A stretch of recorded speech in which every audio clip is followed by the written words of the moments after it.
How to do a boomerang on Snapchat on iPhone.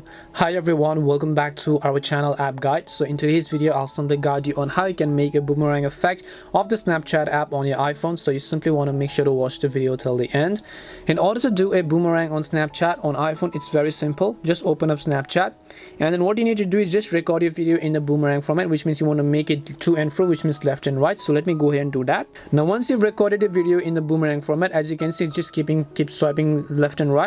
All you have to do is just tap on this little arrow loop icon from the bottom right hand side of the screen. So as you can see over here, I'll just tap on this icon, and then you can see bounce, you can see play once, or you can see loop. You can just make it to loop.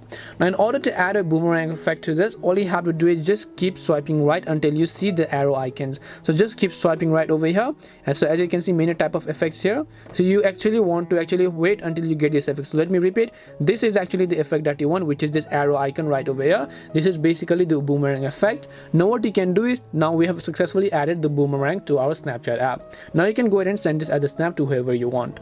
This is simply how you can go ahead and then actually do a boomerang on Snapchat. We hope the video was really helpful, and if it did help you, then make sure to leave a like and subscribe to the channel. If you have any more questions, feel free to leave them down. Thank you very much for watching, and see you in the next video.